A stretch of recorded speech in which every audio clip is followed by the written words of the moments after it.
Hello friends, आप सभी का स्वागत करते हैं हमारे चैनल ज्योति फन व्लॉग पर। तो आप सब देख रहे हैं दर्द से मोहब्बत भाग 163। इससे पहले इस कहानी के 162 भाग अपलोड हो चुके हैं चैनल पर। अगर आप सब ने नहीं पढ़ा है तो ज़रूर पढ़ लीजिएगा। तो चलिए देखते हैं अब तक आप सब ने पढ़ा था।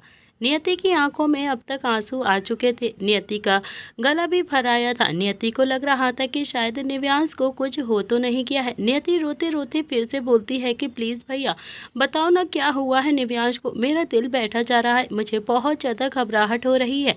अब देखते हैं आगे इस कहानी में क्या होता है। इतना कहकर दक्ष गाड़ी से उतर गया और फिर नियति भी रोते हुए गाड़ी से नीचे उतर गई।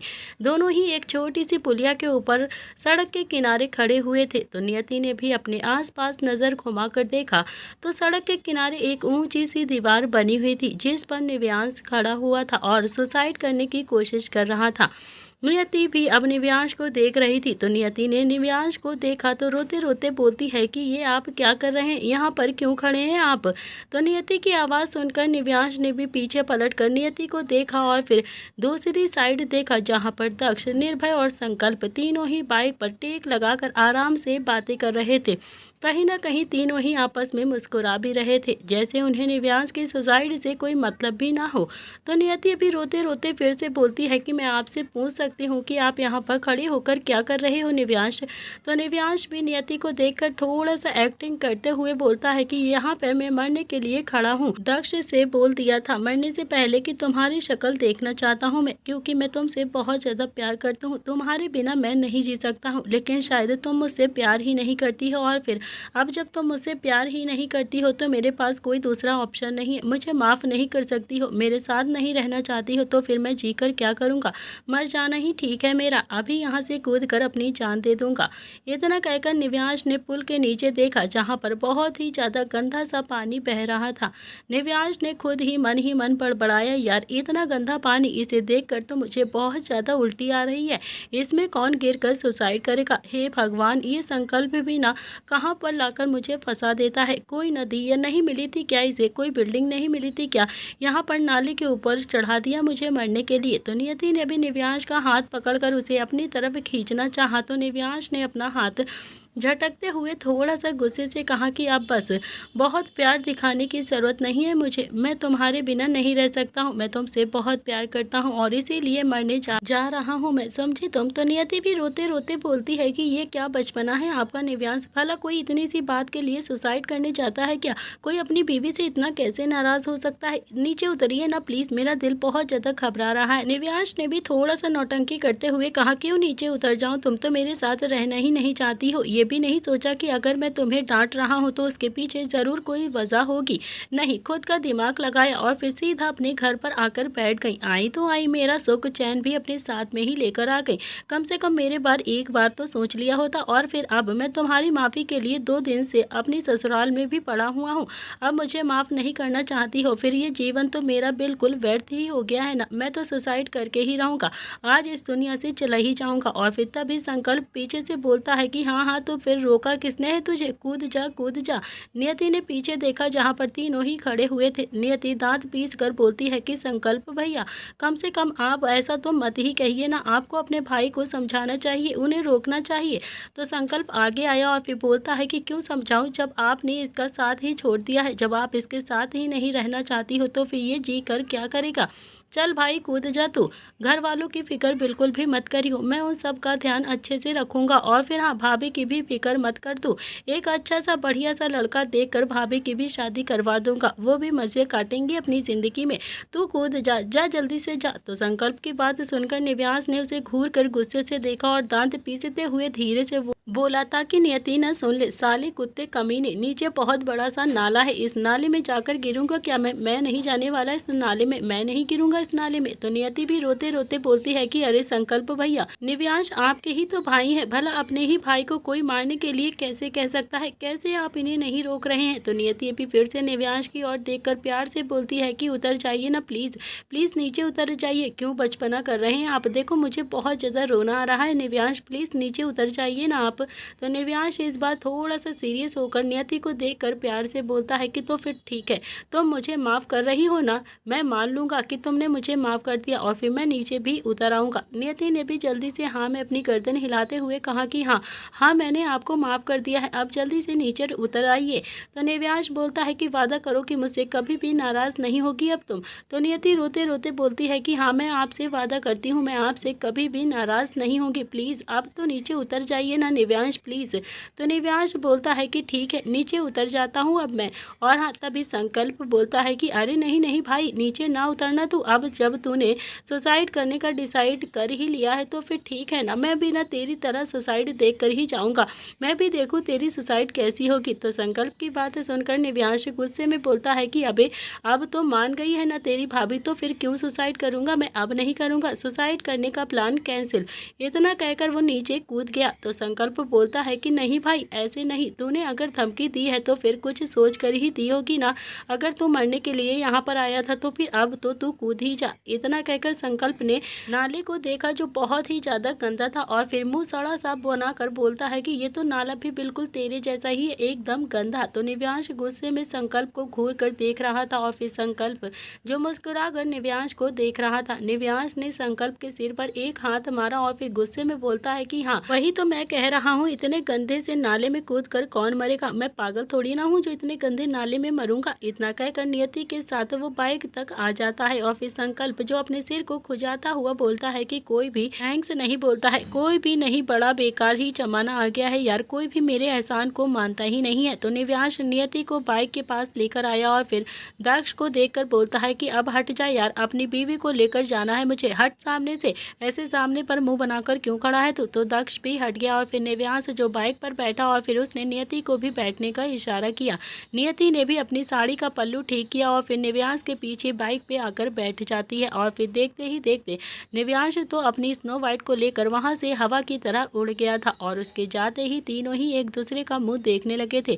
तीनों ही बहुत ज़्यादा हैरान थे और फिर तभी दक्ष संकल्प की बाजू पकड़कर बोलता है कि यार एक का भला तो करवा दिया है तूने, अब मेरा भी भला करवा देना यार प्लीज़, मेरे बच्चे तुझे दुआएं देंगे बहुत सारी। तो संकल्प ने भी दक्ष के कंधे पर हाथ मारकर प्यार से कहा कि फिक्र मत कर तू भी, संकल्प बाबा की शरण में है ना, और फिर जो भी मेरी शरण में एक बार आ जाता है ना तो उसे बाबा प्रसाद जरूर दिलवाते हैं, तो तुझे भी प्रसाद जरूर मिलेगा।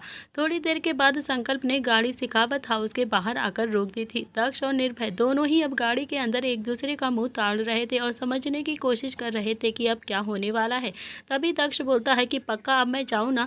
तो निर्भय ने भी दक्ष के सिर पर हाथ मारकर कहा कि अरे तू मत जा यार, संकल्प जाएगा, समझा तू। तो संकल्प ने भी बड़े एटीट्यूड के साथ अपनी आंखों पर चश्मा लगाया और बोला कि हाँ पहले मैं जाता हूँ। और ऐसा कहकर जैसे ही वो बाहर की तरफ जाने लगा तभी दक्ष ने उसका कॉलर पकड़कर उसका चश्मा उतार कर एक साइड पर फेंका और बोलता है कि साले एक्सीडेंट की खबर देने जा रहा है, तो भंडारे की खबर नहीं देने जा रहा है जो इतना ज़्यादा स्टाइल मार कर जा रहा है, तुझे देख कर तो तेरे ही बाल पकड़ के सब मारने लगेंगे। तो संकल्प थोड़ा एटीट्यूड में बोलता है कि तो क्या चश्मा लगा कर नहीं जा सकता हूँ क्या यार। दक्ष बोलता है कि यार क्यों, प्लीज़ तू मेरी मुश्किलों को और भी ज़्यादा बढ़ा रहा है, अगर माँ पापा को पता चल गया ना तो पहले ही मेरे बैंड बजा देंगी यार, और फिर मेरी इतनी बैंड बजाएंगी कि ज़िंदगी भर मैं भूल नहीं पाऊंगा। तो संकल्प बोलता है कि बैंड तो बजेगी लेकिन दिया तो तेरे पास आ जाएगी ना, समझा करना यार, हर प्लान में थोड़ा बहुत तो रिस्क होता ही है और फिर थोड़ा बहुत तो सुनना ही पड़ता है। तो दक्ष ने भी माथा पीट कर कहा कि भाई जा भाई, तू ना जा, जो होगा फिर देखा जाएगा, लेकिन अगर दिया मेरे पास नहीं आई ना तो फिर सच कहता हूँ तुझे मैं बहुत अच्छे से बताऊंगा, खुद तो सिंगल है यार, हम सबको भी अपने जैसा ही बनाकर छोड़ेगा, लगता है हम सब का भी अब संन्यास होने वाला है तेरे साथ। संकल्प भी अपनी चुटकी बजाकर दक्ष की ओर देखकर बोलता है कि हे ज्यादा बकरबाजी मत कर तू, समझा तू, मैंने लड़कियों का चक्कर छोड़ दिया है, अब मैं बिल्कुल परफेक्ट इंसान बन गया हूँ। तभी निर्भय ने भी संकल्प के सिर पर एक हाथ मारा तो संकल्प अपना सिर खुजाता हुआ बोलता है कि यार कोई पट ही नहीं रही है मुझसे, अब मैं क्या करूँ, हर लड़की बस मुझे भाव ही नहीं देती है। तो दक्ष ने भी हाथ जोड़कर कहा कि भाई भाई अच्छा अब जाना तू प्लीज़। तो संकल्प भी गाड़ी से उतरा और फिर उसने अपनी शर्ट को ठीक करा और फिर भागता हुआ अंदर गया और फिर बोला कि दिया दिया भाभी जल्दी से नीचे आइए। तो दिया जो कि अभी अपने कमरे में कपड़ों को अरेंज कर रही थी और फिर संकल्प की आवाज़ सुनकर एकदम से घबराती हुई बाहर आ जाती है। उसने संकल्प को देखा और फिर संकल्प जो थोड़ा सा पैनिक होते हुए एक्टिंग करते हुए बोलता है कि अरे दिया भाभी, दक्ष का एक्सीडेंट हो गया है, वो बहुत ही ज़्यादा तरीके से घायल हो गया है। ये सुनते ही दिया की सांसें तो अब ऊपर नीचे होने लगी थी। वो जल्दी से भागते हुए सीढ़ियों से होते हुए सीधा संकल्प के पास आती है और फिर घबराती हुई आवाज़ में बोलती है कि ये क्या कह रहे हैं आप? सच बताइए ना, क्या हुआ है दक्ष को? कहाँ है दक्ष? तो संकल्प बोलता है कि अरे हाँ, मैं सच कह रहा हूँ भाभी, दक्ष के एक्सीडेंट हो गया है, उसके सिर में बहुत ज़्यादा खून बह रहा है।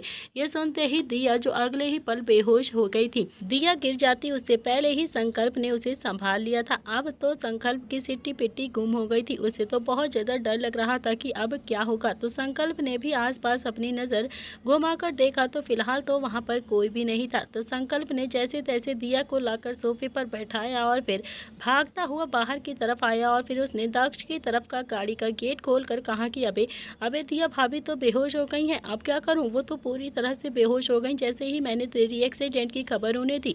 ये सुनते ही दक्ष जो जल्दी से गाड़ी से उतरा और फिर एक पंच संकल्प को मारकर बोलता है कि साले, तेरे प्लान में कहीं ना कहीं गड़बड़ हो ही जाती है। अगर मेरी दिया को कुछ भी हो गया ना तो सच कहता हूँ, तुझे तो मैं जान से ही मार दूंगा। कहाँ है मेरी दिया? इतना कहकर दक्ष जल्दी से घर के अंदर आ जाता है और फिर पीछे पीछे संकल्प और निर्भय भी दोनों ही अंदर आ गए थे।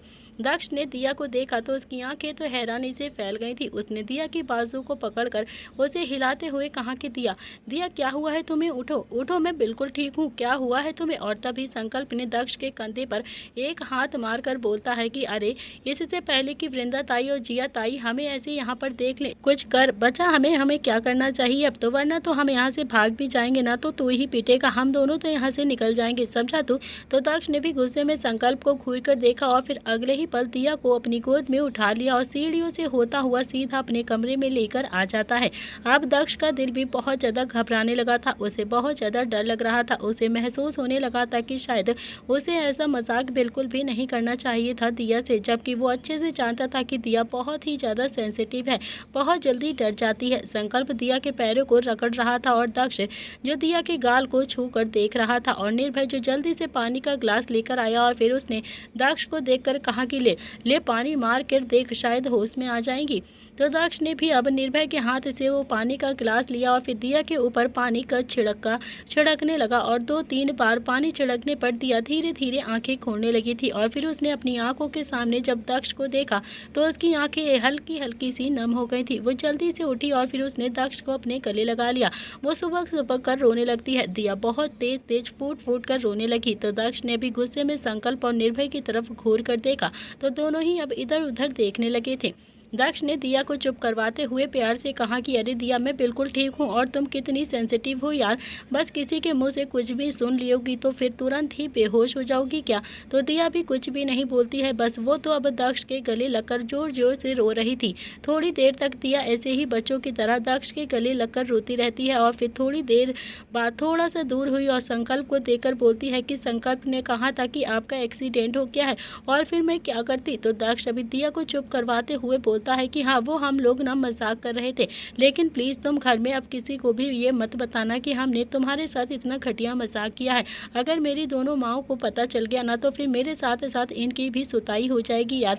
तो दिया ने भी नम आंखों से अब संकल्प और निर्भय को घूर कर देखा तो दोनों ही अब कान पकड़ कर खड़े हो गए थे, जैसे अपने किए की माफी मांग रहे हो। तो दिया ने भी हाँ में अपनी गर्दन हिला दी और फिर तभी पीछे से आवाज आती है कि किसी को भी कुछ नहीं बताना। ये सुनते ही तीनों भाइयों ने अपनी आंखें कसकर बंद कर ली थी, क्योंकि तीनों ही अब अच्छे से जानते थे कि पीछे जिया खड़ी हुई है। तीनों ने ही हल्का सा पलट कर देखा तो जिया वहां पर खड़ी हुई थी। जिया को तो वो तीनों फिर भी समझा लेते, लेकिन जिया के बिल्कुल पीछे वृंदा भी खड़ी हुई थी, जिसने हाथ बांधे हुए थी और जो गुस्से में उन तीनों को घूर घूर कर देख रही थी। अब तो दक्ष ने अपना सलाइवा गटकते हुए कहा कि यार कुछ नहीं माँ, कुछ भी तो नहीं है, बस हम लोग तो ऐसे ही बातें कर रहे थे, वो तो बस हम दिया की थोड़ी सी तबीयत खराब हो गई थी ना। दिया भी अब दक्ष की तरफ ही देख रही थी। दिया ने भी अब अपनी दोनों ही सास को देखकर हाँ में अपनी गर्दन हिलाते हुए कहा कि हाँ, वो मुझे चक्कर आ रहे थे ना मम्मी जी, इसीलिए दक्ष मुझे कमरे में लेकर आ गए थे। तो जिया भी अब जल्दी से दिया के पास आई और फिर उसका माथा चेक करके प्यार से बोलती है कि क्या तुम्हें अभी भी चक्कर आ रहे हैं क्या दिया? तो दिया ने भी एक नज़र दक्ष की तरफ देखा तो जिया भी दिया की तरफ घूर कर देखकर बोलती है कि इस कुत्ते की तरफ क्यों देख रही हो तुम बेटा, मेरी तरफ देखकर बात करो, क्या तुम्हें अभी भी चक्कर आ रहे हैं? मैं तुमसे कुछ पूछ रही हूँ। तो दिया ने भी ना में अपनी गर्दन हिला दी और फिर तभी संकल्प का फोन वाइब्रेट होने लगता है। संकल्प ने भी हड़बड़ाहट में फ़ोन उठाया, लेकिन वो फ़ोन अभी लाउड स्पीकर पर हो गया था और फिर सामने से निव्यांश की आवाज़ आती है कि हो गई दिया और दक्ष का पैर आ गई दिया हमेशा के लिए दक्ष के कमरे में, या फिर तुम दोनों ने कुछ उल्टा पुल्टा कर दिया है वहाँ पर। ये सुनते ही अब तीनों ही भाइयों की आंखें तो हैरानी से फैल गई थी। तीनों ही एकदम से हड़बड़ा गए थे। संकल्प लाउड स्पीकर बंद करना चाहता था, लेकिन शायद उसके फ़ोन का टच अभी काम ही नहीं कर रहा था। संकल्प के हाथ तो एकदम से कांप रहे थे और फिर तभी निव्यांश की फिर से आवाज़ आती है कि अबे अबे तुझसे कुछ पूछ रहा हूँ ना मैं, तू बोल क्यों नहीं रहा है? क्या हुआ? दिया ने एक्सीडेंट की बात सुनी क्या? जिया ताई और वृंदा चाची को भी पटा लिया ना तूने, या फिर नहीं अभी भी दक्ष दिया के बीच में दूरियां ही हैं? बता क्यों नहीं रहा है कुछ भी? तो संकल्प तो अभी कुछ बोल ही नहीं रहा था, उसके हाथ कांप रहे थे और फिर उसने फ़ोन कई बार बंद भी करने की कोशिश की थी, लेकिन आज तो जैसे संकल्प का फ़ोन भी उसका साथ नहीं दे रहा था, उसका साथ छोड़ चुका था। तो वही निर्भय ने तो अपने हाथों से अपना चेहरा छुपा लिया था और फिर फाइनली संकल्प के हाथों से फ़ोन छूटकर फर्श पर गिर गया और फर्श पर गिरते ही फ़ोन एकदम से बंद हो गया था। अगले ही पल वृंदा और जिया ने तो तीनों को भी खा जाने वाली नज़रों से घूर कर देख रही थी। दोनों ही बहुत ज़्यादा गुस्से में थे। तीनों ही अब वृंदा को एक साइड हटाया और फिर जल्दी से वहां से भाग गए थे और फिर भागते हुए तीनों ही सीढ़ियों से होते हुए सीधा हॉल में आ गए थे। पीछे पीछे वृंदा और जिया भी अपनी साड़ी का पल्लू कमर पर टांगती हुई भागती हुई आ रही थी। जैसे कि आज तीनों वहां से भागने को हुए, तभी जिया चिल्लाते हुए बोलती है कि खबरदार, अगर तीनों में से किसी ने भी एक भी कदम घर के बाहर रखा तो सच कहती हूँ मार मार कर टांगे तोड़ दूंगी तुम तीनों की।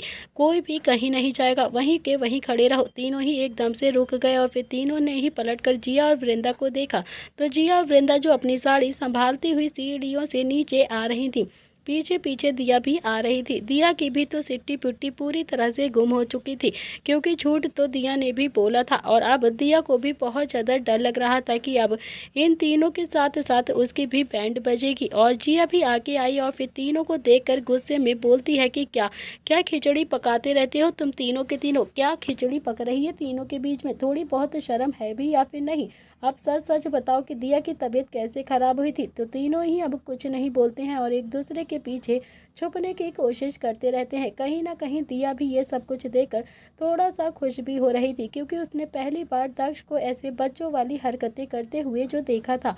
जिया भी चिल्लाकर गुस्से से बोलती है कि तुम्हें क्या लगता है कि तुम तीनों एक दूसरे को बचा लोगे? तुम तीनों मुझसे बच जाओगे? जल्दी जल्दी बताओ कि दिया की तबीयत कैसे खराब हुई थी?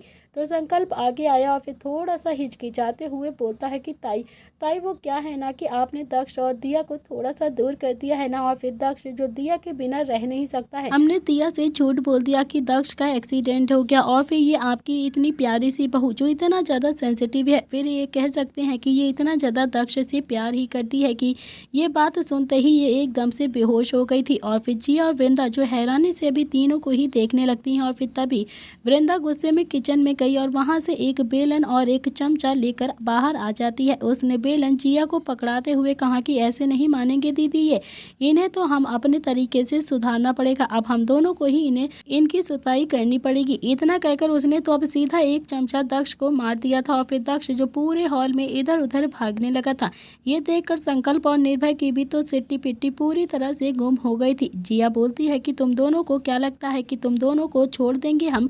तुम दोनों को कोई भी मार नहीं पड़ेगी और ये मत सोचना कि तुम प्रताप हाउस के बच्चे हो तो फिर हम तुम्हें छोड़ देंगे, हम तुम्हें कुछ करेंगे नहीं। इतना कहकर जिया ने तो संकल्प को मारने के लिए बेलन भी उठा लिया था, लेकिन बेलन अभी संकल्प को लगता उससे पहले ही संकल्प भी इधर उधर भागने लगा था और फिर निर्भय जो खुद से बचने के लिए इधर उधर खुद को बचाने लगा था और फिर दक्ष भी भागते भागते दिया के सामने आ गया था। वृंदा गुस्से में बोलती है कि दिया तुम सामने से हटो, हट जा दिया सामने से, नहीं तो तुझे भी लग जाएगा। आज मैं इसे बताती हूँ, आज तो मैं इसे छोड़ूंगी नहीं। ये रोज ना गलती करता रहता है और फिर तुम इसकी गलतियों को छुपाती रहती हो।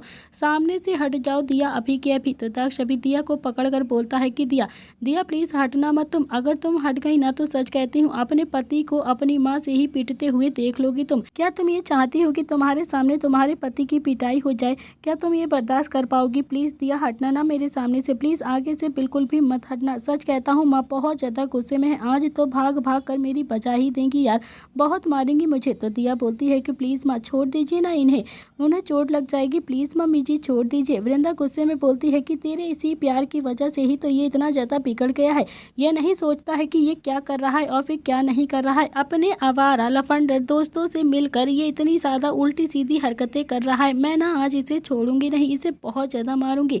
और तभी निर्भय भी चिल्लाकर बोलता है कि ये पापा की आधी सेटिंग, क्या बोल रही हो तुम, कैसे बोल रही हो? लफंडर और आवारा, हम कहाँ से आपको लफंडर और आवारा नज़र आते हैं? हम तो बहुत ही ज़्यादा संस्कारी और शरीफ बच्चे हैं। वृंदा गुस्से में बोलती है कि अच्छा हाँ, तू तो आज मुझसे ज़्यादा ही पिटेगा, समझा? तू बहुत ज़्यादा बोलता है ना, निहाल का भी बाप है तू, समझा तू? निर्भय भी पूरे हॉल में भागता हुआ बोलता है कि ऐसे कैसे पिटूंगा मैं, देखो ना तो मैं लफंडर हूँ और ना ही मैं आवारा हूँ, फिर आप क्यों बोल रही हो मुझे? वृंदा भी अब दक्ष को छोड़ देती है और फिर अपनी साड़ी का पल्लू और भी ज़्यादा कसकर बांधा और फिर सीधा निर्भय के पीछे भागते हुए बोलती है कि हाँ, तू ना लफंडर है और ना ही आवारा है, लेकिन हाँ मैं तेरे बाप की आधी सेटिंग ज़रूर हूँ ना, तो तुझे तो मैं आज अभी बताती हूँ कि अपने बाप से भी ज़्यादा 4 कदम आगे है ना। तेरे बाप को भी जब मैं 2-4 ना मार दूँ ना, तो तब तक मुझे सीधा सुनता नहीं था वो, ऐसा ही तू है। मुझे तो यकीन ही नहीं आता है कि नव्या तुझे संभालती कैसे होगी और तेरे बाप को कैसे संभालती होगी। आज मेरे हाथों से 2 बेलन पड़ जाएंगे ना तेरे, तो नव्या को भी तेरे साथ ज़्यादा मेहनत करने की ज़रूरत नहीं पड़ेगी। आज तो मैं तुझे सुधार कर भेजूंगी यहाँ से। तो निर्भय भी आगे आगे भाग रहा था और फिर वृंदा जो पीछे पीछे भाग रही थी। वहीं दूसरी तरफ जिया ने भी संकल्प को 2-4 चमचे अब तक मार दिए थे और संकल्प जो जिया को समझाता हुआ प्यार से बोलता है कि अरे ताई जी, मैं सच कह रहा हूँ, आप मेरे भाई के साथ अच्छा नहीं कर रही हो बिल्कुल भी। आप लोगों को दादी बनने की जल्दी नहीं है क्या? बताओ, आप मुझे वो दादी बनाना चाहता है, आपको मुझे चाचू बनाना चाहता है। जिया ने भी संकल्प की कमर पर एक चमचा मारकर कहा कि जैसा तेरा बाप है ना, वैसा ही तू है, अपने बाप से भी बढ़कर ही है, शर्म नहीं आती है तुझे? कुछ भी बोलता रहता है। तो संकल्प अभी जिया से थोड़ा सा दूर जाकर बोलता है कि शर्म वाली क्या बात है ताई जी, अब मैं अपने दिल की बात भी ना बताऊं क्या आप लोगों को? अब आप लोगों को ना बताऊं तो किसको बताऊं? मैं चाचू बनना चाहता हूं, मुझे बहुत जल्दी है। इतना कहकर उसने दक्ष की तरफ देखा और दक्ष और दिया जो दोनों ही अब पिलर के पास खड़े हुए थे। दक्ष दिया के बालों को पीछे कर रहा था और दिया जो बहुत ज़्यादा शर्मा रही थी, उसे कहीं ना कहीं बहुत ज़्यादा अच्छा भी लग रहा था। संकल्प ने ताली बजाकर कहा कि क्या बात है, मैं और निर्भय पीट रहे हैं यहाँ पर और इनका तो रोमांस चालू हो गया या क्या जमाना आ गया है। थोड़ी देर तक शेखावत हाउस में ऐसे ही पकड़म पकड़ाई चलती रहती है और फिर तभी अचानक से निर्भय ने अपने कॉलर पर किसी का हाथ महसूस किया। तो निर्भय भी अब बहुत ज़्यादा गुस्से में आ गया और निर्भय ने गुस्से में हाथ को झटकते हुए कहा कि कौन है बे, किसकी मौत आ गई है, किसने मेरा कॉलर पकड़ने की हिम्मत करी है? इतना कहकर निर्भय ने अभी जैसे ही पीछे की तरफ पलट कर देखा तो पीछे अभी वीरू खड़ा हुआ था, जो गुस्से में अभी निर्भय को ही घूरे जा रहा था। तो वीरू को देखकर निर्भय ने तो अपना सलाइवा गटक लिया था, उसके हाथ पैर तो जैसे कांपने लगे थे। और फिर तभी वृंदा भी निर्भय की शिकायत करते हुए आगे आकर बोलती है कि वीरू, तुम जानते हो ना इस लड़के ने अभी मुझे क्या कहा, इसने मुझे कौन सा वर्ड बोला है? और तभी निर्भय भी समझ गया था और फिर वो वृंदा की बात को बीच में ही काटते हुए बोलता है कि हाँ, क्या कहा मैंने आपको बुआ जी, बताइए क्या कह दिया मैंने आपको जो फिर आप इतनी ज़्यादा शिकायत कर रही हो मेरी फूफा जी से? प्लीज़, मैंने कुछ भी नहीं कहा है आपको। तो निर्भय के मुंह से बुआ जी सुनकर तो दक्ष और संकल्प दोनों की ही हंसी कंट्रोल नहीं और दोनों ही की हंसी छूट गई। तो वहीं वृंदा तो आंखें फाड़े बस निर्भय को ही देख रही थी और फिर उसने ना में अपनी गर्दन हिलाते हुए कहा कि सच कहती हूँ निर्भय, तू तो अब अपने बाप को भी फेल कर रहा है यार, तू न कितना ज़्यादा झूठ बोलता है, इतनी जल्दी बात पलट दी तूने। इतना कहकर वृंदा ने भी वीरू की तरफ घूर कर देखा और कहा कि वीरू, आप जानते हो इसने अभी मुझे क्या कहा था? तो वीरू अभी कुछ बोलता उससे पहले ही निर्भय वृंदा के सामने जाकर बोलता है कि हाँ हाँ, क्या कहा मैंने आपको, बताओ आप मुझे भी बताओ कि मैंने ऐसा क्या कह दिया है आपको जो आप मेरी शिकायत फूफा जी से कर रही हो? यही तो कहा ना कि आप मेरे पापा की बहन जैसी हो, लेकिन आप ही कहने लगी कि मैं बहन नहीं हूँ, मैं तो उसकी दोस्त हूँ। दोस्त मुझे क्यों उसकी बहन बना रहा है? तो तभी वृंदा तो अब और भी ज़्यादा हैरानी से निर्भय को देख रही थी और फिर उसे आज निर्भय में निहाल दिखाई दे रहा था। आज सच में निहाल निर्भय के अंदर प्रकट हो गया था, जो उसे से भी बात बात पर ऐसे ही लड़ता रहता था। आज निर्भय भी बिल्कुल निहाल की तरह ही वृंदा से लड़ने के लिए तैयार हो गया था, लेकिन कुछ भी करके वीरू के हाथ से अब वो बिल्कुल पिटना नहीं चाहता था। इसीलिए वो न जाने कौन कौन से बहाने अभी वीरू को बता रहा था। निर्भय ने एक बार फिर से पलट कर वीरू की तरफ देखा और बोलता है कि ताऊ जी, आप ही बताइए ना, मैं क्या गलत कह रहा हूँ? क्या आप मेरे फूफा जैसे नहीं हो? क्या आप मेरे फूफा जी नहीं हो? बोलिए, क्या ये मेरी बुआ जैसी नहीं है क्या? मैंने बस इतना ही कहा था कि ओ पापा की बहन, मेरे पीछे क्यों पड़ी हो आप? क्यों मुझे मारने पर इतना ज़्यादा उतारू हो? मैंने क्या बिगाड़ा है आपका? और फिर बस ये तो मुझ पर बरस गई फूफा जी। निर्भय ने भी यही कहा था कि तभी संकल्प जो अपनी हंसी को कंट्रोल नहीं कर पाया और फिर वो जोर जोर से हंसने लगता है। और तभी संकल्प को जिया ने एक चमचा मारते हुए गुस्से से कहा कि तू भी कम नहीं है, समझा तू? तेरे बारे में भी बहुत ज़्यादा किस्से सुने हैं मैंने। तेरा बाप जैसा है ना, वैसे ही तू भी 4 कदम उससे आगे ही है। सुना है सारी कहानी एक तरफ और मेरे किस्से एक तरफ होते हैं। तो संकल्प भी अपनी कमर को हल्का सा रब करते हुए बोलता है कि अरे ताई जी, अब ये ना बहुत ज़्यादा हो गया है। मैं भी जानता हूँ कि आप पापा की आधी हो। और फिर इतना कहकर संकल्प अभी आगे कुछ बोलता उससे पहले ही जिया ने एक चमचा उसकी कमर पर और टिका दिया। संकल्प ने भी इतना ही कहा था कि तभी जिया फिर से आंखें फाड़कर संकल्प को देखने लगी। और तभी संकल्प बोलता है कि यही कि आप भी पापा की छोटी बहन जैसी ही हो, मेरा कहने का मतलब यही है। तो वृंदा भी एकदम से रुक गई थी, लेकिन अब जिया रुकने वाली नहीं थी। आखिर बाप बेटे ने जिया को इतना ज़्यादा परेशान जो करके रखा हुआ था। पहले शुभ उसे बहुत ज़्यादा परेशान किया करता था। शुभ भी कम नहीं था अपने ज़माने में। उसने तो जिया और जय के ब्रेकअप तक पहुंचा दी थी बात। दोनों के बीच में बहुत ज़्यादा लड़ाई करवाता था। और जिया ने अब एक साथ 3-4 चमचे संकल्प के और बजाते हुए कहा कि हाँ बोल बोल, क्या कह रहा था तू? तुम दोनों भाइयों को लगता है कि हम देवरानी जेठानी बेवकूफ़ हैं, हमें कुछ आता नहीं है। और फिर तुम दोनों ही भाई बहुत ज़्यादा समझदार हो, बहुत ज़्यादा इंटेलिजेंट हो। बातों तो ऐसे घुमाते हो कि जैसे लट्टू चल रहा हो। दोनों के दोनों बहुत ज़्यादा बदतमीज़ हो। अभी बताती हूँ। इतना कहकर जिया ने भी संकल्प को 2-3 टेक दिए थे। और फिर तभी संकल्प भी भागता हुआ मेन गेट की तरफ भागा, लेकिन तभी वो जय से टकरा गया। और फिर जय को देखकर संकल्प के चेहरे पर तो बड़ी सी मुस्कुराहट आ गई थी। और फिर उसने जय को अपने गले लगाकर प्यार से कहा कि आई लव यू ताऊ जी, मैं ना आपसे सच में बहुत ज़्यादा प्यार करता हूँ, आप ना बहुत ज़्यादा ग्रेट हो। और सब हैरानी से अब संकल्प को देखने लगे थे। संकल्प तो पल में ही अब शोला और पल में ही माशा बन जाता था। लेकिन जिस हिसाब से संकल्प ने जय को अपने गले लगाया था और फिर उसे आई लव यू बोला था, जय के चेहरे पर भी एक बड़ी सी मीठी सी मुस्कुराहट आ गई थी। उसने भी रिटर्न में संकल्प को अपने गले लगा लिया और फिर दोनों के बीच में एक थोड़ा सा इमोशनल मोमेंट क्रिएट हो गया था। जय ने भी फिर से संकल्प के बालों को चूम कर प्यार से कहा कि क्या बात है, क्यों सब लोग ऐसे टॉम एंड जेरी बने हुए खड़े हो, क्या कोई बात हो गई है क्या? तो संकल्प बोलता है कि मैं बताता हूँ आपको ताऊ जी, ये लोग ना आपको सारी बातें झूठ ही बताएंगे, मैं बताऊंगा आपको सारी बात सच सच। जिया भी हाथ बांध कर बोलती है कि हाँ हाँ बता, मैं भी देखती हूँ कि तू क्या बताता है अपने ताऊ जी से और फिर कितना बताता है तू। याद रख संकल्प, अगर तूने सच बोलने में जरा भी गड़बड़ की ना तो सच कहती हूँ बहुत ज़्यादा पिटने वाला है तू मुझसे। और फिर सबसे पहले तो ये निर्भय पिटेगा मुझसे, इसकी भी बहुत ज़्यादा जुबान चलने लगी है, बिल्कुल अपने बाप की तरह इतना ज़्यादा बोलता रहता है ये। तो संकल्प अभी वृंदा की ओर देखकर प्यार से बोलता है कि जो कहूँगा बिल्कुल सच कहूँगा, सच के सिवा कुछ भी नहीं कहूँगा। बस आप दोनों देवरानी जेठानी बात से पलट मत जाना, बस इतना ही आपसे प्रॉमिस चाहिए। तो दोनों ही एक साथ बोलती हैं कि हाँ हाँ नहीं पलटेंगे हम दोनों बिल्कुल भी, मगर सच ही बताना तू। तो संकल्प बोलता है कि हाँ हाँ सच ही बताऊंगा ताई जी, आप इतना ज़्यादा परेशान क्यों हो? इतना कहकर उसने जय की तरफ देखा और कहा कि ताऊ जी वो क्या है ना, इन दोनों जानकी और यशोदा ने मिलकर हमारे भाई को उनकी राधा से दूर कर दिया है। और फिर वृंदा और जिया दोनों ही एकदम से संकल्प की बातें समझ नहीं पाई और फिर दोनों ही हैरानी से संकल्प को देखने लगती हैं। पर संकल्प जो उन दोनों को देखकर फिर से बोलता है कि सही तो कह रहा हूँ मैं, कौन सी गलत बात बोल रहा हूँ? क्या आप दोनों ने दिया को दक्ष से दूर नहीं किया है? क्या आप दोनों ने उन दोनों को एक दूसरे के कमरे से अलग नहीं किया है क्या? दोनों ही हैरानी से अब संकल्प को देखने लगती हैं। और फिर तभी वृंदा गुस्से से बोलती है कि संकल्प तू ना सीधे मुद्दे से बात कर, मुद्दे से भटका क्यों रहा है तू हमें? ये दूसरी बात है और वो दूसरी बात है, समझा तू?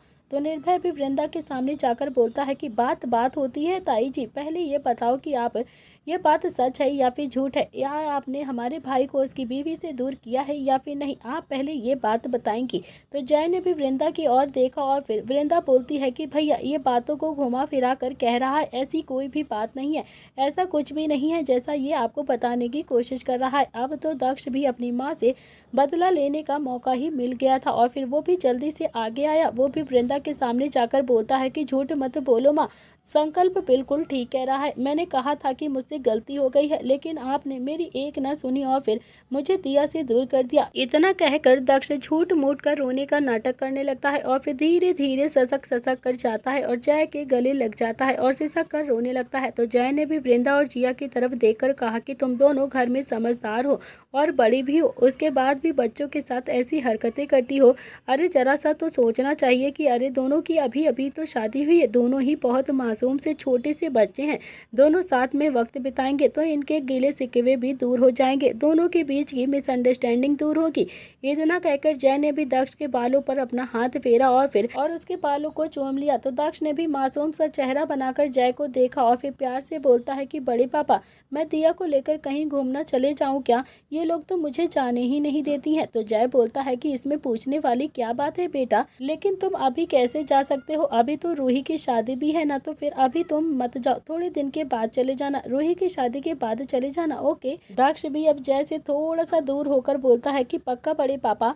जय बोलता है कि हाँ हाँ बिल्कुल पक्का। और फिर तभी वीरू भी गुस्से से चिल्लाता हुआ बोलता है कि हाँ चला जा घूमने चला जा, कभी भी रेस्टोरेंट में जाकर मत देख लियो कि हमारा रेस्टोरेंट किस दिशा में चल रहा है, चल भी रहा है या फिर बंद हो गया है, वहाँ कितने एम्प्लॉयज़ काम करते हैं, कितने बजे खुलता है और कितने बजे बंद होता है, क्या काम होता है, हो भी रहा है या फिर नहीं हो रहा है कोई काम। दक्ष भी अब थोड़ा सा मुंह बनाता हुआ बोलता है कि देखा बड़े पापा आपने, मेरे घर में मेरी कैसी हालत है, कोई भी मेरी रिस्पेक्ट ही नहीं करता है, मैंने बस एक ही गलती कर दी है कि मैंने अपनी पसंद से शादी कर ली है और फिर मुझे इसकी एक सज़ा भी मिल रही है, मेरी माँ भी मुझे दे रही है, मुझे एक सज़ा भी दी गई है, मुझे मेरी बीवी से ही दूर कर दिया गया है, बात बात पर मुझे काम का ताना दिया जाता है।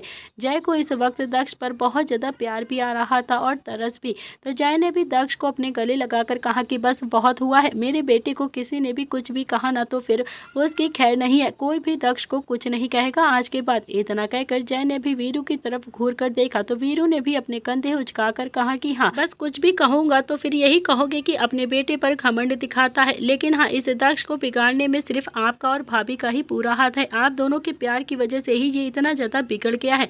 तो जिया भी अब जय को सपोर्ट करते हुए बोलती है कि हाँ बिगाड़ दिया है, क्या कर लेगा तू, बिगाड़ा है हमने अपने बेटे को, हमारा बेटा है, हमारी मर्जी, हम तो ऐसे ही बिगाड़ेंगे अपने बेटे को, तुझे ज़्यादा परेशानी है तो फिर चला जाए यहाँ से, समझा तू। और फिर जय जो बिल्कुल ठीक कह रहे हैं, रूही की शादी के बाद दक्ष और दिया दोनों को ही कहीं घूमने के लिए भेज देंगे। जब से इन दोनों की शादी हुई है बस घर के कामों में ही लगे हुए रहती है ये। दिया भी हमारी बहुत ही मासूम है, बहुत ही प्यारी बच्ची है, इसका भी तो मन होता होगा घूमने का, इनका काम तो किसी को दिखाई ही नहीं देता है, लेकिन अगर ये थोड़े से बच्चों की हरकतें जो कर लेते हैं तो सबको दिखाई देती है।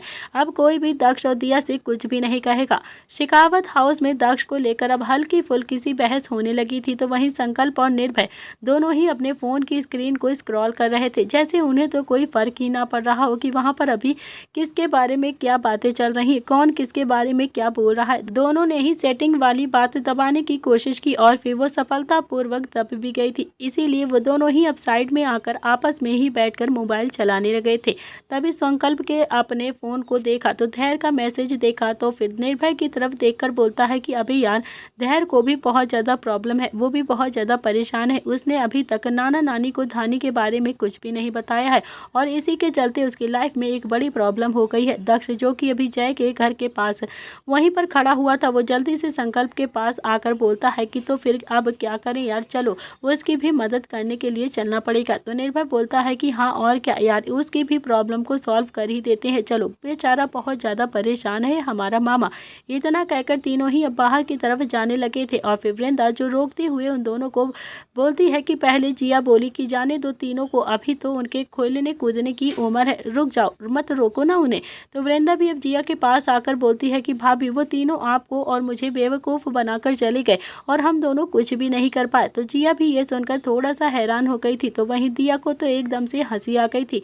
जिया ने भी अब दिया की ओर देखा तो दिया भी इधर उधर देखने लगी थी, जैसे वो अब अपने आप को बचाने की कोशिश कर रही हो। तो जिया बोलती है कि दक्ष ने इसे भी अपने रंग में रंग लिया है, इसी के साथ ये भी वैसी ही होती जा रही है। थोड़ी देर के बाद तीनों ही दक्ष की बाइक पर आकर बैठे हुए थे और फिर बीच में जो निर्भय और सबसे पीछे संकल्प बैठा हुआ था। संकल्प बोलता है कि यार थोड़ा सा आगे हो जाओ ना, मुझे बैठने की जगह तो दे दे, मैं गिर जाऊंगा। तो निर्भय ने तो सुना नहीं, लेकिन दक्ष ने भी थोड़ा सा तेज आवाज में कहा कि मैं पहले ही टंकी पर आकर बैठा हुआ हूँ यार, इससे आगे नहीं जा सकता हूँ, समझा तू? इसीलिए जितनी भी जगह है उसमें एडजस्ट कर लो और चुपचाप से बैठ जाओ। करीब 1 घंटे के बाद दक्ष ने बाइक राठौड़ हाउस के बाहर आकर रोकी थी। तीनों ही बाइक से उतर गए थे और दक्ष ने भी बाइक पार्क कर दी और फिर तीनों ही सीधा गार्डन में आ गए थे। तीनों ही जैसे गार्डन में आए तो वहां पर नरेन बैठा हुआ था। नरेन को देखकर तीनों की ही सिट्टी पिट्टी गुम हो गई थी। तीनों ही बहुत ज़्यादा डर गए थे कि कहीं अब उसके नरेन नानू कहीं इतने ज़्यादा सवाल ना करें जो वो सवालों का कोई जवाब ही ना दे पाए। अभी तो बेचारे जैसे तैसे करके शेखावत फैमिली से बचकर आए थे और फिर अब तीनों ही नरेन हाउस में बैठ गए थे। नरेन राठौड़ के सामने आके बैठे हुए थे। तीनों ही दबे पांव अब अंदर जाने लगे थे और फिर तभी नरेन ने आवाज़ लगाते हुए कहा कि संकल्प, निर्भय, दक्ष, तुम तीनों यहाँ मुझसे नहीं मिलोगे क्या? सीधा अपने दोस्त से ही मिलोगे? तो तीनों ने ही अब नरेन की आवाज़ सुनी और फिर एकदम से रुक जाते हैं और फिर बड़े ही मासूम बनकर सीधा नरेन के पास आते हैं। तीनों ने ही एक एक करके नरेन के पैर छुए और फिर नरेन ने भी सबको आशीर्वाद दे दिया। नरेन बोलता है कि मैं तुम्हें दिखाई नहीं दिया या फिर मुझसे मिलना ही नहीं चाहते थे, मुझसे बच के जाना चाहते थे? तो तीनों ही अब हैरानी से एक दूसरे का मुंह देखने लगे थे। तभी संकल्प ने भी बात को संभाला और फिर हंसते हुए कहा कि अरे नहीं नहीं नानू, ऐसा कुछ भी नहीं है, ऐसा हो ही नहीं सकता है कि हम आपसे मिले बिना यहाँ से चले जाएं। नहीं नहीं, वो ना थोड़ा सा एक्चुअली हमने आपको देखा ही नहीं था, इसीलिए हम चुपचाप से अंदर जा रहे थे। तभी सौम्या चाय का कप लेकर सीधा गार्डन में आ जाती है और फिर तीनों को देखकर बोलती है कि 6 फुट का लंबा चौड़ा हट्टा कट्टा आदमी तुम्हें दिखाई नहीं दे रहा था क्या? आंखों का इलाज करवा लो तुम तीनों के तीनों, समझे तुम? तो संकल्प ने भी अब सौम्या को देखकर एक मीठी सी मुस्कुराहट पास की और फिर प्यार से बोला कि जहाँ आप हो वहाँ पर कुछ और देखने का मन ही नहीं करता है नानी। आप जैसे लोगों को देख लो तो फिर तो दिल में एकदम से सुकून आ जाता है। तो सौम्या भी बोलती है कि तेरे अंदर कुछ कुछ गुण तो नील जैसे ही हैं, बिल्कुल अपने बड़े पापा पर चला गया है तू। तो सौम्या भी संकल्प की ओर देखकर बोलती है कि तुझ में कुछ कुछ गुण नील जैसे हैं, समझा तू? बिल्कुल उसी जैसे ही फ्लर्टिंग करता रहता है सबसे। इस पर अभी संकल्प ने फिर से कहा कि अरे नानी, कुछ कुछ क्या, मैं तो पूरा का पूरा बड़े पापा पर ही गया हूँ। तो संकल्प की बात सुनकर नरेन और सौम्या दोनों के ही चेहरे पर बड़ी सी मुस्कुराहट आ गई थी। इसमें दो राय बिल्कुल भी नहीं थी कि संकल्प सबका मास्टर था। वो 1 मिनट में सबकी बात बना लेता था और अपने आप को बचा लेता था।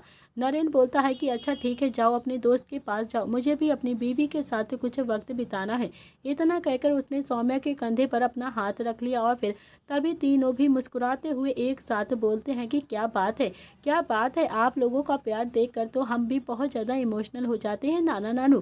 तो सौम्या ने भी मुस्कुरा कर उन तीनों को देखा और कहा कि अच्छा ठीक है, अब जाओ तुम तीनों अपने दोस्त से मिलो, पता नहीं क्यों बहुत ज़्यादा मुंह बनाकर बैठा है। वो वहाँ से जाने लगे और फिर तभी उन्होंने भी धानी को बाहर आते हुए देखा। धानी के हाथों में भी वाटरिंग कैन थे, शायद वो पौधों को पानी देने के लिए जा रही थी गार्डन की तरफ। तभी तीनों ने ही हैरानी से धानी की तरफ देखा और फिर उन्हें भी समझते देर नहीं लगी कि धैर्य की प्रॉब्लम कम होने की वजह और भी ज़्यादा बढ़ती जा रही और शायद इसी वजह से धैर्य परेशान हो गया था। तो धानी ने भी एक नज़र अब उन तीनों को देखा और फिर चुप रहने का इशारा किया और फिर चुपचाप से दूसरी तरफ चली गई। तो तीनों भी हैरानी से बस धानी को ही देख रहे थे। तीनों को ही धानी की हालत देखकर बहुत ज़्यादा बुरा लग रहा था और बहुत ज़्यादा धानी पर तरस भी आ रहा था। कहीं ना कहीं उन तीनों को बहुत ज़्यादा तकलीफ हो रही थी धानी को ऐसी हालत देखकर, लेकिन फिलहाल तो तीनों कुछ भी नहीं कर सकते थे। गलती तो सारी धैर्य की ही थी, उसने सही टाइम पर सही डिसीजन नहीं लिया और अपने मम्मी पापा को सही बात नहीं बताई। इसका हर्जाना धानी को भुगतना पड़ रहा था। थोड़ी देर के बाद तीनों ही धैर्य के कमरे के बाहर आकर खड़े हो गए थे। तीनों ने ही कमरे के अंदर जाकर देखा तो धैर्य अभी बालकनी में जेब जेब में हाथ डालकर खड़ा हुआ था। तीनों ही अच्छे से समझ रहे थे कि धैर्य पर अभी क्या बीत रही होगी, वो इस वक्त क्या फील कर रहा होगा और कितना ज़्यादा परेशान होगा। तो वहीं धैर्य तो बालकनी में चुपचाप से खड़ा हुआ धानी को ही देखे जा रहा था, जो कि अभी पौधों में पानी डाल रही थी। पिछले कितने ही दिनों से वो बस अपनी पढ़ाई पर ध्यान भी नहीं दे पा रही थी। घर के सारे काम वही करती थी, बल्कि घर के सारे काम अब धानी से ही करवाए जाते थे। सौम्या का एक काम भी ऐसा नहीं था जिसे धानी ना किया करती थी। धानी सौम्या के हर एक काम को करती थी। धानी तो बस चुपचाप से शांत सी रहने लगी थी। धानी ने धैर्य से नजरें मिलाना भी बंद कर दिया था। धानी मान चुकी थी कि अब उसका और धैर्य का कोई भी रिश्ता नहीं है। उन दोनों के बीच में अब शायद ही कुछ ठीक हो पाएगा। वैसे भी धैर्य ने हमेशा से धानी के सामने यही तो रीजन दिया था कि उसे धानी बिल्कुल भी पसंद नहीं है, वो इस शादी को नहीं मानता है। तो संकल्प ने भी धीरे से कहा कि धैर्य। तो संकल्प की आवाज़ सुनकर धैर्य ने भी पलट कर देखा। जैसे ही धैर्य पलटा तो तीनों की ही आंखें एकदम हैरानी से बाहर आ गई थी। धैर्य ने न जाने कितने ही दिनों से सेविंग भी नहीं करी थी। एकदम से वो साधु और देवदास जैसा लगने लगा था। आंखें भी लाल हो रही थी। न जाने कितने दिनों से बाल भी बिखरे बिखरे से रहते थे। एक सिंपल सा लोअर टी शर्ट पहनकर चुपचाप से एकदम शांत सा खड़ा हुआ था। ये सब कुछ देखकर संकल्प की हंसी एकदम से छूट गई और फिर वो थोड़ा सा नाचता हुआ बोलता है कि बाबा बन गया, ओए बाबा बन गया, हमारा बरखुरदार अब तो बाबा बन गया। तभी दक्ष ने भी हंसते हुए कहा कि देवदास बन गया, ओए ओए देवदास बन गया, हमारा जिगरी यार देवदास बन गया। ये कहते हुए दक्ष ने भी धैर्य के कंधे पर मारकर डांस करना शुरू कर दिया था। तो निर्भय ने तो अब धैर्य के दोनों हाथ पकड़ लिए थे और फिर उसके साथ कपल डांस करते हुए गाना गुनगुनाने लगा। जिंदगी इम्तिहान लेती है, आशिकों की जान लेती है। तो वहीं तीनों अब धैर्य के आसपास घूमकर पूरी तरह से नौटंकी कर रहे थे और धैर्य का मन भटकाने की कोशिश कर रहे थे। अब तो धैर्य से भी रहा नहीं गया और फिर उसके चेहरे पर भी बड़ी सी मुस्कुराहट आ गई थी। तभी संकल्प ने उसके चेहरे को एक हाथ में पकड़ा और फिर हिलाते हुए प्यार से कहा कि अबे तू तो मुस्कुराता हुआ ही अच्छा लगता है, ऐसे देवदास बनकर बिल्कुल भी नहीं।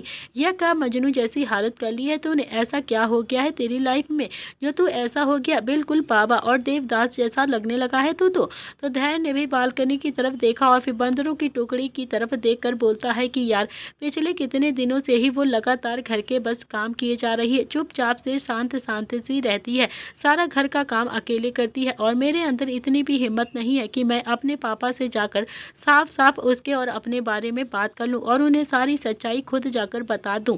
माँ ने तो उसे परमानेंट घर की नौकरानी ही मान लिया है। तो निर्भय बोलता है कि अबे तो फिर इसमें इतना परेशानी होने वाली क्या बात है, तू इतना ज़्यादा डर क्यों रहा है? भारत के तो 50% औरतें शादी के बाद घर की नौकरानी ही बन जाती है ना, तो फिर तेरी वाली भी पहले ही बन गई, इसमें प्रॉब्लम ही क्या है?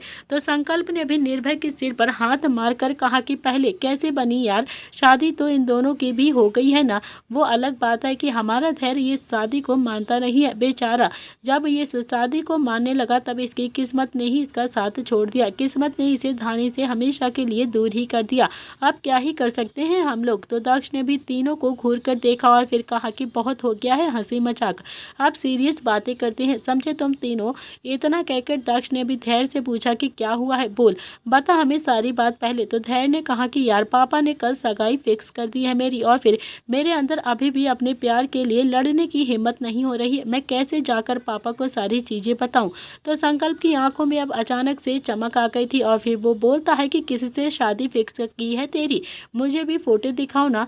तो धैर्य ने भी अपने फ़ोन में बानी की फ़ोटो दिखाते हुए कहा कि यही है वो लड़के, इसी के साथ ही पापा ने कल हमारी सगाई फिक्स कर दी है। तो संकल्प ने जब बानी की फ़ोटो देखा तो उसे देखता ही रहता है और फिर बोलता है कि क्या बात है यार, क्या पटाखा लड़की से तेरी शादी फिक्स हो रही है, नानू ने कितनी अच्छी लड़की पसंद करी है तेरे लिए। तो सब अब संकल्प को हैरानी से देखने लगे थे। तो संकल्प बोलता है कि अरे यार सॉरी, मुँह से निकल गया एकदम से। फिर उसने धैर्य का फ़ोन वापस किया और फिर बोला कि बस यही प्रॉब्लम है ना तेरी कि तुझे इस सगाई को नहीं करना है, तू ये सगाई और शादी नहीं करना चाहता है, नहीं होगी तेरी सगाई। मैंने कहा ना कि अब तेरी सगाई किसी भी कीमत पर नहीं होगी, हम सब सब है ना तेरे साथ, हम तेरी हेल्प करेंगे, तू बिल्कुल भी टेंशन मत ले। दक्ष बोलता है कि हाँ, संकल्प बिल्कुल ठीक कह रहा है। जब ये गुंडे मेरी और अंशिका की सगाई तोड़वा सकते हैं तो फिर तेरी तो आराम से टूट जाएगी। तुझे में ना कोई भी प्रॉब्लम ही नहीं है, तू ना बिल्कुल भी टेंशन मत ले। अब हम तेरी सगाई बिल्कुल तोड़वा देंगे और फिर हमेशा के लिए। फिर तुझे थोड़ी सी हिम्मत करके नानू से खुद जाकर बात करनी पड़ेगी। एक बार अपने दिल की बात तू नानू को बोल देगा ना, तो वो तेरे दिल की हालत को ज़रूर समझेंगे, वो ज़रूर समझेंगे और फिर शायद धानी को भी एक्सेप्ट कर लेंगे। तो धैर्य अभी सबको देखकर बोलता है कि लेकिन तुम सब मेरी सगाई तोड़वाओगे कैसे? तो संकल्प भी अपने हाथ को उठाकर हवा में स्टाइल से बोलता है कि तेरा भाई है ना, तेरे भाई के पास हर प्रॉब्लम का सल्यूशन होता है, तो फिर तुझे परेशान होने की क्या बात है? अब तो रीडर्स को भी पता चल गया होगा कि मैं और मेरा बाप इस पूरी कहानी में सबकी अटेंशन ले लेते हैं और सारे आइडियाज़ कितने कमाल के होते हैं। तो धैर्य के चेहरे पर भी एक बड़ी सी मुस्कुराहट आ गई थी और फिर कई दिनों से धैर्य बहुत ज़्यादा परेशान था, लेकिन अब अपने दोस्तों को देखकर उसकी टेंशन दूर हो गई थी और चेहरे पर मुस्कुराहट आ गई थी। निर्भय और दक्ष तीनों ही अब संकल्प की तरफ देखने लगे थे और फिर तभी संकल्प ने कहा कि यहाँ आओ, कान में बताऊंगा तुम सबके, वरना रीडर्स भी सुन लेंगे। और फिर कहते हैं ना कि दीवारों के भी तो कान होते हैं, और फिर मेरे रीडर्स सुन लेंगे और फिर मेरे आइडियाज़ को खुद भी आजमाने लगेंगे। अगर दीवारों ने सुनकर बात नाना नानी को बता दी ना, तो फिर तो हम सब का पिटना निश्चित हो जाएगा। थोड़ी देर के बाद संकल्प ने भी अपना प्लान सबको बता दिया था और फिर सब संकल्प को हैरानी से देखने लगे थे। दक्ष भी ताली बजाता हुआ बोलता है कि क्या बात है, क्या बात है यार, तू तो बिल्कुल मास्टरमाइंड है, मास्टरमाइंड। हर प्रॉब्लम के लिए तेरे पास एकदम अलग सलूशन होता है। क्या सलूशन निकाला है तूने? सांप भी मर जाएगा और लाठी भी नहीं टूटेगी। ये ना बहुत ही परफेक्ट आइडिया है तेरा। वानी खुद ही इस रिश्ते के लिए मना कर देगी और फिर हमें कुछ करना भी नहीं पड़ेगा। क्या बात है संकल्प, तेरे दिमाग में ऐसी आइडियाज़ आती कहाँ है? लेकिन हाँ, ये काम करेगा, और ये काम करेगा तो फिर कौन करेगा ये तो बता पहले। तो सब अब निर्भय को देखने लगते हैं। तो निर्भय ने भी ना में अपनी गर्दन हिलाते हुए कहा कि नहीं भाई, मैं नहीं करूँगा ये, प्लीज़ यार, मुझसे ना बिल्कुल भी नहीं होगा ये काम यार, प्लीज़। उल्टा सीधा एक्टिंग मैं कर दूंगा तो फिर ये सब कुछ काम तो संकल्प ही कर सकता है, मैं नहीं करने वाला ये उल्टे सीधे काम। उसे थोड़ा सा एक्सपीरियंस भी तो है ना इन सब चीज़ों में, और तुम लोगों को नहीं लगता है कि हमें किसी एक्सपीरियंस बंदे को ही हायर करना चाहिए इन सब चीज़ों के लिए? तो मुझे लगता है कि संकल्प को ही करना होगा, क्योंकि ये पहले भी ऐसे कांड कर चुका है। तो संकल्प भी अब बेड से खड़ा हो गया और फिर बोलता है कि भाई, मैं नहीं करने वाला हूँ इस काम को, समझे तुम सबके सब। सलाह भी मैं दूँ, आइडिया भी मैं ही दूँ और प्लान को एग्जीक्यूट भी मैं ही करूँ और फिर मैं ही सारी चीज़ों को हैंडल करूँ। नहीं, मैं नहीं करूँगा, नहीं करूँगा तो नहीं करूँगा, बिल्कुल भी नहीं करूँगा। सब अब हैरानी से संकल्प को देखने लगे थे। तो संकल्प ने भी रोते रोते फिर से बोला कि यार, मैंने कहा ना कि मैं नहीं करूँगा, प्लीज़, मैं नहीं करूँगा तो नहीं करूँगा। मुझे ना इन सारी चीज़ों में तुम लोग ना ऐसे ना फंसाओ, मैं नहीं करने वाला इस बार कुछ भी। करीब 1 घंटे तक चारों ही आपस में बातें करते रहते हैं और फिर धैर्य का मूड भी काफ़ी हद तक अब ठीक हो गया था। इतना तो धैर्य अच्छे से जानता था कि जब तक उसके भाई उसके साथ हैं तब तक उसकी लाइफ में इतनी हड़कंप नहीं मच सकती है, कोई भी कुछ नहीं कर सकता है उसकी लाइफ में, हमेशा बस खुशियाँ और अच्छाइयाँ ही होंगी। तो संकल्प ने अभी जो आइडिया बताया था उसके अकॉर्डिंग तो धैर्य की लाइफ में सारी प्रॉब्लम्स अपने आप ही दूर हो जाती, सारी प्रॉब्लम्स खुद ही खुद सॉल्व होने वाली थी। थोड़ी देर के बाद चारों ही उठकर वहां से जाने लगे थे और फिर चारों जैसे ही लिविंग एरिया में पहुंचे तो उनकी नज़र नरेन और सौम्या पर पड़ती है, जो बहुत ही प्यार से आपस में बैठकर बातें कर रहे थे। सौम्या तो पढ़ ही रही थी और फिर नरेन जो सोफे पर लेटा हुआ था उसने अपना सिर सौम्या की गोद में रखा हुआ था और सौम्या एक हाथ से नरेन के सिर को सहला रही थी। और फिर चारों थोड़ी देर तक तो अब नरेन और सौम्या को ऐसे ही प्यार से देखते रहते हैं कि कैसे इस उम्र में भी दोनों का प्यार कितना ज़्यादा गहरा है, दोनों एक दूसरे से कितना ज़्यादा प्यार करते हैं, कितना ज़्यादा सपोर्ट है दोनों के बीच में। चारों ही फिर चुपचाप से वहाँ से जाने लगे और तभी नरेन ने फिर से आवाज़ लगाते हुए कहा कि कहाँ चल दी बंदरों की टुकड़ी, बिना बताए तुम दोनों कहाँ पर चल देते हो और फिर इन दोनों को भी लेकर जा रहे हो। तो चारों ने ही पलट कर नरेन और सौम्या की तरफ देखा तो नरेन भी उठकर बैठ जाता है और फिर बोलता है कि कुछ पूछा है ना मैंने तुम सबसे कि कहाँ जा रहे हो तुम सबके सब बंदरों की टुकड़ी टुकड़ी। फाइनली अब संकल्प बीच में आकर बोलता है कि अरे नानू, बस ऐसे ही वो जो पास वाला कैफे है ना घर के, उसी कैफे में थोड़ा सा बैठकर बातें करेंगे जाके, और कुछ भी नहीं। जाएंगे कहाँ पर हम? तो सौम्या बोलती है कि कहीं भी जाने की जरूरत नहीं है तुम सबको, मैंने धानी से कहकर सबके लिए अच्छा सा खाना बनवाया है, सब जाकर डाइनिंग टेबल पर बैठ जाओ और आराम से बैठकर खाना खाओ, समझे तुम? सब ने अब एक नजर किचन की तरफ देखा जहाँ पर धानी अकेले ही खाना बना रही थी। धैर्य का मूड, जो कि अभी थोड़ा सा ठीक हुआ था, एक बार फिर से खराब हो गया था। वो चाह कर भी धानी की मदद नहीं कर पा रहा था, वो चाह कर भी सबको सच नहीं बता पा रहा था, और धानी जो उसकी वजह से इतना ज्यादा काम कर रही थी। तभी सौम्या फिर से बोलती है कि अब वहाँ पर बुत बनकर क्यों खड़े हो सबके सब, आओ आकर खाना खा लो, चुपचाप से डाइनिंग टेबल पर बैठ जाओ। और फिर वैसे भी अब कहीं भी जाने की जरूरत नहीं है तुम सबको, कल धैर्य की सगाई भी है, तो तुम सब यहीं पर रहोगे, कहीं भी नहीं जाओगे। धैर्य की सगाई की तैयारी भी तो करवा देना है ना तुम लोगों को। ये सुनते ही संकल्प बोलता है कि अरे नानी, वही तो सगाई की तैयारी करने के लिए ही तो जा रहे हैं हम, अब जाने भी तुझे ना, हमें ना धैर्य के लिए कुछ स्पेशल सामान खरीदना है। तो सौम्या हैरानी से बोलती है कि बाहर जाकर कौन सी तैयारी होती है, और तभी निर्भय बोलता है कि नानी, अब हमारी दोस्त की सगाई है, तो फिर क्या आपको नहीं लगता है कि हमें थोड़ी सी शॉपिंग भी कर लेनी चाहिए? अभी से देखो ना, ये तो जोगी बनकर घूम रहा है, जाएंगे इसे थोड़ा सा वॉशिंग मशीन में डालकर घुमाएंगे, तभी तो ये रियल धैर्य राठौड़ निकल कर बाहर आएगा ना, इसकी भी तो सफाई करवानी है हमें। तो सौम्या भी बोलती है कि और जो मैंने तुम्हारे लिए खाना बनवा कर रखा है उसका क्या करूंगी मैं, चुपचाप से बैठकर पहले खाना खा लो। तो संकल्प बोलता है कि अरे हम आकर खाना खा लेंगे नानी, आप इतना ज्यादा परेशान क्यों हो रही हो, हम कौन सा बहुत दूर जा रहे हैं, यहीं में पास वाले कैफे में ही तो जा रहे हैं, बस जाने दीजिए ना नानी, 1 घंटे में ही आ जाएंगे। तो सौम्या ने भी हाँ में अपनी गर्दन हिलाई और फिर बोलती है कि ठीक है जाओ, लेकिन 1 घंटे में ही वापस आ जाना, समझे तुम चारों? तो चारों ने ही हाँ में अपनी गर्दन हिलाई और फिर हवा की तरह वहाँ से फुर हो गए। थोड़ी देर के बाद संकल्प ड्राइव कर रहा था और बाकी सब बैठे हुए हा हा ही कर रहे थे। चारों को कोई भी काम नहीं था बाहर, बस थोड़ी देर रेस्टोरेंट में बैठकर अपना टाइम पास करना चाहते थे। उनके प्लान के अकॉर्डिंग सबको रेस्टोरेंट में ही बैठना था। अचानक ही संकल्प ने झटके से ब्रेक मारी और फिर सामने एक लड़की को देखकर चिल्लाते हुए कहा कि अरे सुजुका, मरने का इरादा है क्या? और हाँ, मरना ही है तो फिर कहीं और जाकर मरो ना, मेरी गाड़ी के सामने आकर मरोगी क्या? मुझे जेल करवाओगे क्या यार? प्लीज हट जाओ मेरी गाड़ी के सामने से। तो दोस्तों, इसी के साथ इस कहानी का आज का ये एपिसोड यहाँ पर समाप्त होता है। कौन है ये लड़की और किस लिए आई है संकल्प की गाड़ी के सामने? क्या यही होगी संकल्प की सपनों की रानी? कौन है ये लड़की? ये सारी चीज़ें पता चलेंगी आपको कहानी के नेक्स्ट पार्ट में।